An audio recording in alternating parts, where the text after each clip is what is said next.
जर तुम्हाला सांगितले की तुमचं लोह कमी आहे, लोहाच्या गोळ्या आणि आहार मार्गदर्शन देऊन पुढे पाठवलं असेल, तर तुम्ही एकटे नाही. हे दरवर्षी लाखो भारतीय महिलांसोबत घडतं. पण एक क्वचितच विचारला जाणारा प्रश्न, तुम्ही दरमहा इतके रक्त का गमावता? बहुतेक महिलांमध्ये याचं उत्तर गर्भाशयातील फायब्रॉइड्स हे आहे. हे सामान्य असून जीवघेणे नसतात, सहज उपचारक्षम आणि सहसा लक्षात येत नाहीत. आपण वर्षानुवर्षे ॲनिमियावर उपचार केले, पण त्याचे मूळ कारण शोधले नाही. फायब्रॉइड्स म्हणजे काय? फायब्रॉइड्स किंवा लायोमायोमा ह्या गर्भाशयातील कर्करोग नसलेल्या गाठी आहेत. या इस्ट्रोजेन आणि प्रोजेस्टेरॉन हॉर्मोन्समुळे वाढतात. 50 वर्षांपर्यंत 60 ते 80% महिलांमध्ये किमान एक फायब्रॉइड असतो आणि बहुतेक महिलांना ते माहीत नसतं, कारण बहुतांश फायब्रॉइड्स लक्षणरहित असतात. त्यामुळे त्रास होईल की नाही हे केवळ आकारावर अवलंबून नसतं, तर ते स्थानावर अवलंबून असतं. गर्भाशयाच्या पोकळीत असणारे फायब्रॉइड्स, ज्यांना सबम्युकोसल फायब्रॉइड्स म्हणतात, हे जास्त रक्तस्राव आणि वंध्यत्वाची शक्यता वाढवतात. इंट्राम्युरल फायब्रॉइड्समुळे रक्तस्राव व दडपण येते. गर्भाशयाबाहेरील सबसिरोसल फायब्रॉइड्समुळे वारंवार लघवी, बद्धकोष्ठता आणि पाठदुखी होते. केवळ आकारावरून लक्षणे ठरवता येत नाहीत, स्थानावरून ते ठरते. तुमचं शरीर जवळपास नेहमीच स्पष्टपणे संकेत देतं. याचा अर्थ तुमच्या पाळीच्या पद्धतीत मोठा बदल झाला आहे. 7 दिवसांपेक्षा जास्त काळ रक्तस्राव होणे, दर 1-2 तासांनी पॅड बदलावे लागणे आणि मोठ्या गाठी येणे ही लक्षणे आहेत. रक्तस्रावाव्यतिरिक्त महिनाभर कायम राहणारी पेल्विक भागातील जडपणा, लघवी वारंवार लागणे, शौचास त्रास होणे, वजन न वाढता पोट मोठं दिसणं आणि सतत रक्तस्रावामुळे होणारी एकत्रित थकवा, ही थकवा भारतात जवळपास नेहमीच तणाव, खराब आहार यांना दोष दिला जातो. तपासणी केली जात नाही. तुमच्या रक्तस्रावाच्या पद्धतीत 2-3 महिन्यांपेक्षा जास्त काळ कोणताही कायमस्वरूपी बदल झाला तर तो स्त्रीरोग तज्ञाकडे जाण्याचं स्पष्ट कारण आहे. फायब्रॉइड्सवर उपचार न केल्यास काय होते? मुख्य परिणाम म्हणजे लोह कमतरतेचा ॲनिमिया आणि भारतात याचे गांभीर्य लक्षात घेतले जात नाही. भारतामध्ये लाखो महिला आहेत ज्या वर्षानुवर्षे लोहाच्या गोळ्या घेत आहेत. त्यांचा हिमोग्लोबिन 7, 8, 9 ग्रॅम प्रति डेसिलिटर असतो, पण मूळ कारण असलेला फायब्रॉइड कधीच ओळखला जात नाही. गंभीर ॲनिमिया म्हणजे प्रचंड थकवा, थोड्याशा हालचालीवरही दम लागणे आणि गर्भधारणेदरम्यान गंभीर धोका. मोठे फायब्रॉइड्स गर्भाशयाचा आकार बदलतात, जे गर्भधारणेत अडथळा ठरतात. असा एक अदृश्य खर्च जो वैद्यकीय अभ्यासात नसतो. सामाजिक कार्यक्रम किंवा प्रवास आपल्या पाळीनुसार आखणे, त्या दिवसांत लग्न टाळणे आणि उपचार न झाल्याने संकुचित झालेले आयुष्य, जे तुम्ही सामान्य मानून स्वीकारले आहे. फायब्रॉइड्स बद्दल काही गैरसमज आहेत. फायब्रॉइड्स कॅन्सरमध्ये बदलू शकते. फायब्रॉइड्स हे कॅन्सर नसलेली वाढ आहे. बहुसंख्य फायब्रॉइड्समध्ये कॅन्सरमध्ये बदलण्याचा कोणताही धोका नसतो.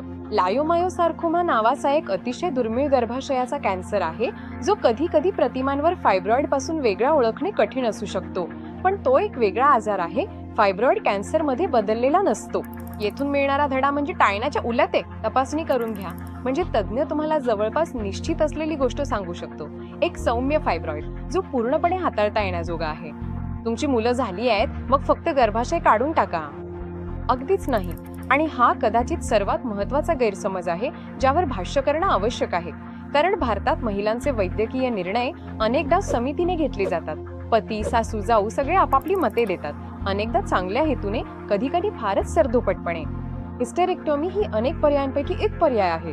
औषधे आहेत, शस्त्रक्रिया न करता फायब्रॉइड लहान करणाऱ्या मिनिमली इन्व्हेसिव्ह प्रक्रिया आहेत आणि मायोमेक्टॉमी आहे, ज्यामध्ये फायब्रॉइड काढून गर्भाशय पूर्णपणे शाबूत ठेवला जातो.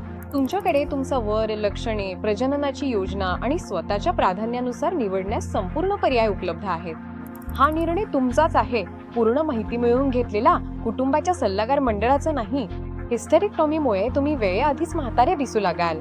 तुम्ही तुमची स्त्रीत्व, इच्छा आणि ऊर्जा गमावाल. हा समज महिलांना अशा शस्त्रक्रियेची भीती वाटायला लावतो, जी अनेकांसाठी त्यांच्या जीवनाचा दर्जा बदलू शकते आणि त्यामुळे गंभीर नुकसान होते. फायब्रॉइडसाठी प्रीमेनोपॉझल महिलांमध्ये केलेल्या बहुसंख्य हिस्टेरेक्टॉमीजमध्ये अंडाशय जपले जातात. ते एस्ट्रोजन आणि प्रोजेस्टेरॉन तयार करत राहतात आणि हॉर्मोनल चक्र पूर्वीप्रमाणेच सुरू राहते. शस्त्रक्रियेमुळे कोणतेही रजोनिवृत्ती येत नाही, गरम झटके नाहीत, लैंगिक इच्छा आणि ऊर्जा अबाधित राहते. फक्त इतकं बदलतं की मासिक पाळी कायमची थांबते. ज्या महिलेनं वर्षानुवर्षे प्रचंड रक्तस्राव आणि थकवा झेलला आहे, तिच्यासाठी हे काहीतरी गमावल्यासारखं वाटत नाही, हे स्वातंत्र्यासारखं वाटतं. उपचाराची सुरुवात अल्ट्रासाऊंडने, कधी कधी MRI ने होते, ज्यामध्ये फायब्रॉइडचे नकाशे, संख्या, आकार आणि स्थान तुमच्या विशिष्ट लक्षणांशी जुळवून पाहिले जाते. पहिला टप्पा वैद्यकीय व्यवस्थापन म्हणजेच GnRH अॅनालॉग. हे औषध शस्त्रक्रियेपूर्वी फायब्रॉइड लहान करते. प्रोजेस्टेरॉन औषधे जड मासिक पाळीसाठी लिव्होनॉर्जेस्ट्रेल IUD आणि ट्रायनेक्सेमिक ऍसिड सारखे हॉर्मोन नसलेले पर्याय. रजोनिवृत्ती जवळ असलेल्या महिलांसाठी वैद्यकीय व्यवस्थापन योग्य ठरते, कारण एस्ट्रोजन कमी झाल्याने फायब्रॉइड नैसर्गिकरित्या लहान होतो. युटेरिन आर्टरी एम्बोलायझेशन मध्ये फायब्रॉइडचा रक्तपुरवठा इमेजिंगद्वारे बंद केला जातो, ज्यामुळे शस्त्रक्रियेशिवाय फायब्रॉइड लहान होतो. तिसरा टप्पा मायोमेक्टॉमी म्हणजे फायब्रॉइड काढून गर्भाशय जपणे. प्रजननाची इच्छा असलेल्या महिलांसाठी हा मार्ग प्राधान्याने निवडला जातो. आणि शेवटचा चौथा टप्पा, ज्या महिलांनी आपले कुटुंब पूर्ण केले आहे आणि इतर उपायांनी आराम मिळाला नाही, त्यांच्यासाठी हिस्टेरेक्टोमी. हिस्टेरेक्टॉमी म्हणजे नेमकं काय? हिस्टेरेक्टॉमी मध्ये आपण गर्भाशय काढतो आणि ओओफोरेक्टॉमी मध्ये आपण अंडाशय काढतो. या दोन वेगळ्या शस्त्रक्रिया आहेत आणि भारतात या शब्दांचा नेहमीच गोंधळ होतो. फायब्रॉइडच्या संदर्भात हिस्टेरेक्टॉमी करताना रजोनिवृत्तीपूर्वीच्या महिलांमध्ये जवळजवळ नेहमीच अंडाशय जपले जातात. हार्मोनल सायकल सुरूच राहते आणि शस्त्रक्रियेमुळे रजोनिवृत्ती येत नाही. जेव्हा कुटुंबीय म्हणतात की सर्व काही काढून टाकले, तेव्हा ते जवळजवळ नेहमीच हिस्टेरेक्टॉमीचा अर्थ घेतात, जिथे प्रत्यक्षात अंडाशय जपलेले असतात. टोटल हिस्टेरेक्टॉमीमध्ये गर्भाशय आणि गर्भाशयाचा मुख सर्व्हिक्स काढला जातो आणि सब टोटल मध्ये आपण सर्व्हिक्स मागे ठेवतो. शस्त्रक्रियेचा प्रकार, मग तो पोटातून, लॅप्रोस्कोपीने किंवा योनीमार्गे असो, पुनर्प्राप्तीवर मोठा परिणाम करतो. लॅप्रोस्कोपिक किंवा योनीमार्गे शस्त्रक्रिया केल्यास 24 ते 48 तासात घरी जाता येते आणि हा निर्णय फायब्रॉइडचा आकार, शरीर रचना आणि शस्त्रक्रियेतल्या कौशल्यावर अवलंबून असतो. स्त्री रोगतज्ञ प्रत्यक्षात कधी हिस्टेरेक्टोमीची शिफारस करतात? जेव्हा अनेक घटक एकत्र येतात, जसे की कुटुंब पूर्ण झालेल्या आणि वैद्यकीय उपचार किंवा कमी आक्रमक शस्त्रक्रिया यांना प्रतिसाद न देणाऱ्या, जीवनावर मोठा परिणाम करणाऱ्या लक्षणांनी त्रस्त असलेल्या महिलांसाठी. अनेक किंवा अतिशय मोठे फायब्रॉइड, जिथे मायोमेक्टोमी तांत्रिकदृष्ट्या गुंतागुंतीची ठरेल किंवा पूर्वी मायोमेक्टोमी केल्यानंतर पुन्हा फायब्रॉइड झाले असतील. गर्भाशयाचा आकार 16 ते 20 आठवड्यांच्या गर्भधारणे इतका वाढलेला असेल. हिस्टेरेक्टॉमी ही उपचार प्रक्रियेच्या शेवटी दिली जाणारी शिफारस आहे, सुरुवातीला नाही. ही हार नाही. आत्र उमेदवारांसाठी हा अंतिम उपाय आहे. हिस्टेरेक्टॉमी नंतरचे धोके आणि होणारे बदल. हिस्टेरेक्टॉमी ही मोठी शस्त्रक्रिया आहे. धोका म्हणजे रक्तस्राव, संसर्ग, भूल देण्याच्या प्रक्रियेत अडचणी आणि शेजारील अवयवांना इजा होण्याची शक्यता. मूत्राशय, युरेटर आणि मलाशय हे सर्व गर्भाशयाच्या अगदी जवळ असतात. लॅप्रोस्कोपिक किंवा योनी मार्गाने केलेल्या शस्त्रक्रियेमुळे 1 ते 2 दिवसात घरी जाता येतं आणि 2 ते 3 आठवड्यात नेहमीच्या कामकाजाला सुरुवात करता येते.